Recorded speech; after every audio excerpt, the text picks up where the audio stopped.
राधे राधे। जय श्री कृष्णा। कान्हा जी के दर्शन करिए, सुंदर सुंदर।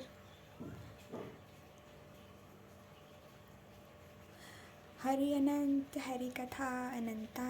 प्रभु की अनंत लीलाएं हैं। जो भी प्रभु के नित्य कर्म हैं उनको लीला कहते हैं। और प्रभु जब अपनी कृपा करते हैं, सेवा देते हैं, जब आप भक्ति करते हैं तब प्रभु लीलाएं करते हैं और वो नित्य कर्म में सम्मिलित हो जाता है। जो दास है, हरि का दास, प्रभु का दास, राधे श्याम का दास। तो आप सभी भक्ति कर रहे हैं, प्रभु को भज रहे हैं, उनका ध्यान कर रहे हैं। तो ये कौन सा मार्ग है? और जो है वो संसार में चल रहे हैं। हम सब मनुष्य हैं। मनुष्य बनाया है प्रभु ने, जो उनकी श्रेष्ठ रचना है। तो हम सभी का कर्तव्य है कि हम पहली भक्ति प्रभु की करें। ये हमारा कर्तव्य है, क्योंकि पशु पक्षी नहीं करते हैं।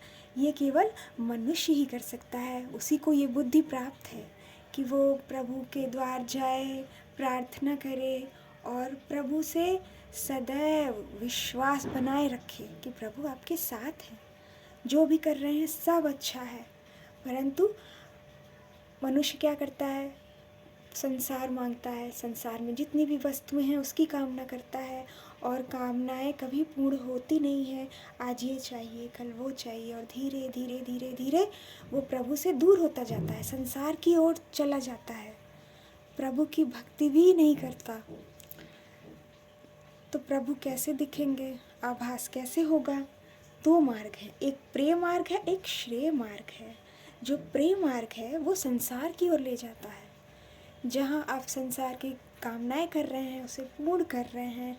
और दूसरा है श्रेय मार्ग, जो प्रभु की ओर ले जाता है, जिसमें आप भक्ति करते हैं, प्रभु को भजते हैं, अपना कल्याण करना चाहते हैं, प्रभु का दर्शन चाहते हैं, उनसे प्रेम करना चाहते हैं।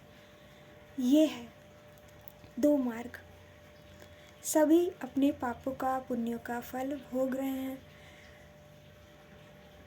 जितने भी मनुष्य हैं वो सभी कर्म कर रहे हैं और प्रभु को समर्पित नहीं कर रहे हैं। तो वो फल बन रहा है पाप का, पुण्य का।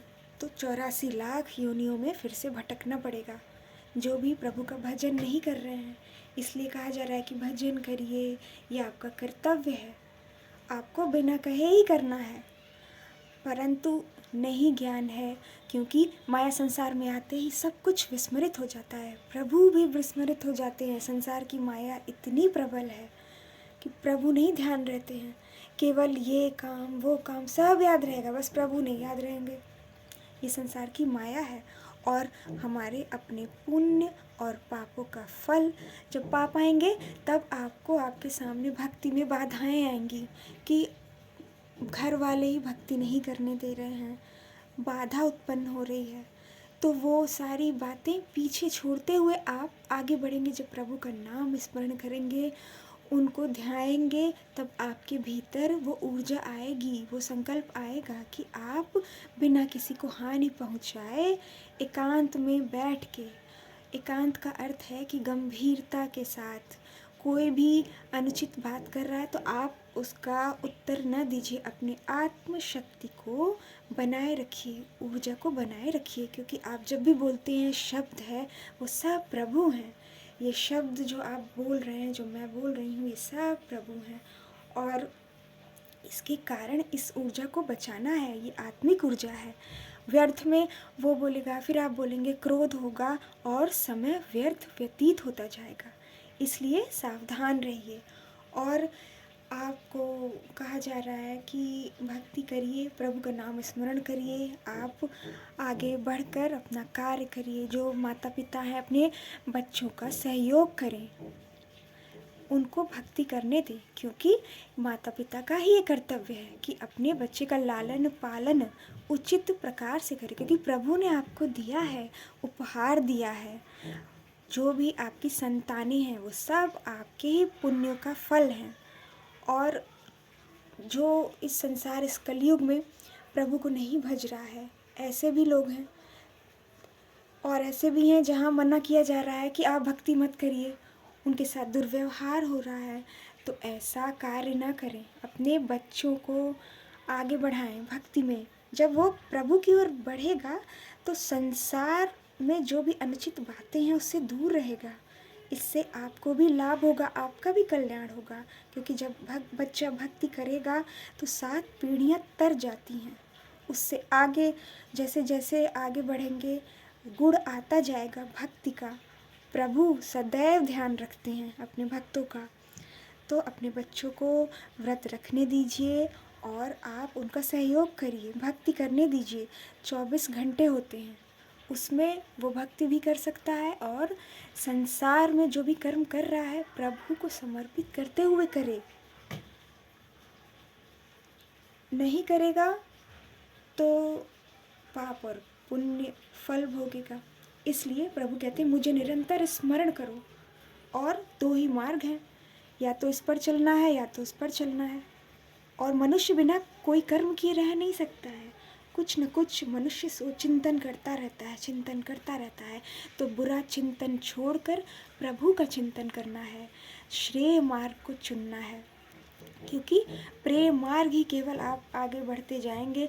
अपने ही मन का आप कर रहे हैं, भोजन कर रहे हैं, कहीं जा रहे हैं, तो ये मन आपको भटकाएगा और आप भटकते जाएंगे। तो मन का सारथी प्रभु श्री कृष्ण को बना लीजिए, हमारे राधे श्याम को बना लीजिए और अपनी भक्ति करिए। जो भी नहीं करने दे रहे हैं घर वालों को, उनके साथ दुर्व्यवहार कर रहे हैं, तो ये आप अपने भीतर ही वो ऊर्जा उत्पन्न कर लेंगे। जब प्रभु का नाम जपेंगे तो आपके भीतर वो सहनशीलता आ जाएगी कि आप आगे बढ़ेंगे। और आप इसलिए भक्ति कर रहे हैं क्योंकि आपका प्रारब्ध है। प्रारब्ध इतना मजबूत है कि किसी के मना करने के बाद भी आप प्रभु की भक्ति करेंगे। कुछ समय के बाद ही समझ में आएगा सभी को कि हाँ, आपने उचित मार्ग चुना। क्योंकि जो भी दुखद होते हैं स्थिति वो तत्काल दिख जाती है, जो सुखद होती हैं उसका परिणाम समय के बाद आता है, प्रतीक्षा करनी पड़ती है। परंतु कलयुग में तो सब चाहते हैं जल्दी जल्दी सारा काम हो जाए। ऐसा हो नहीं सकता, ऐसा कैसे हो सकता है। परीक्षा आज दी, पूरे वर्ष भर पढ़ाई की, तब परीक्षा हुई, उसके बाद परिणाम आया। तो भक्ति तो अभी बहुत दूर है। अभी प्रभु को का नाम जपना है, उनका ध्यान करना, उनसे प्रेम करना है, उनकी लीलाओं का चिंतन करना है, मनन करना है।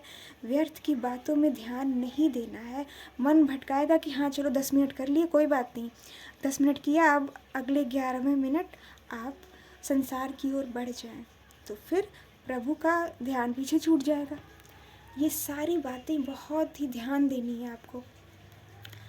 और जो भी है आपके घर में स्थिति, उसमें आपको बल मिलेगा। जब आप नाम जप करेंगे, प्रभु से प्रेम करेंगे, तो वो कृपा आपको प्राप्त होती जाएगी। और जो भी माता पिता श्रवण कर रहे हैं इस बात को, तो अपने बच्चे को भक्ति करने दें। कल एकादशी है, तो इतने युवा हैं बच्चे आपके और मना किया जा रहा है कि ना करो। तो आप ही बताइए कि वो आपसे पूछ रहा है, कितनी उचित बातें पूछ रहा है। बुरी बातों को पूछते नहीं है, वो कर लेते हैं पीछे, पीठ के पीछे, जो कि होती नहीं है। प्रभु तो सब देख रहे हैं, परंतु इतनी अच्छी बात पूछ रहा है आपका बालक कि कल व्रत है, रखना है, परंतु नहीं रखने दिया जा रहा है। उसका स्वयं का भी पाप है, परंतु इस वर्तमान समय का भी तो है। तो इसके लिए जो भी हैं वो प्रभु से प्रेम करें, उनका नाम जप करें, सत्संग श्रवण करें, प्रभु में ही मन लगाए रहें, रमाए रहें। और सहनशीलता आएगी तब जब आप प्रभु का ध्यान करेंगे। बाहरी बातों का चिंतन जैसे ही हो, तत्काल आप आंतरिक हो जाइए और प्रभु का नाम ध्याइए। जो भी बातें हैं सब प्रभु से बताइए। सब श्रवण करते हैं, बहुत से पूछते हैं भक्त कि मेरे कान्हा जी नहीं बोलते हैं, मेरे लाला नहीं बोलते हैं। सब श्रवण करते हैं, सब सुनते हैं, और वो किसी न किसी माध्यम से आपको ज़रूर बताएंगे कि क्या करना है। सत्संग इसी को कहते हैं कि आपके जितने भी प्रश्न हैं वो सभी के उत्तर आपको प्राप्त हो जाते हैं प्रभु जब कृपा करने लगते हैं। तो कल है एकादशी, देव उत्थान, तो सभी व्रत रखिए और प्रभु का भजन करिए। कल प्रभु श्री हरि योग निद्रा से जागेंगे और तुलसी विवाह भी है। सभी को बहुत सारी शुभकामनाएं, बहुत सारा प्रेम। जय श्री कृष्णा, राधे राधे।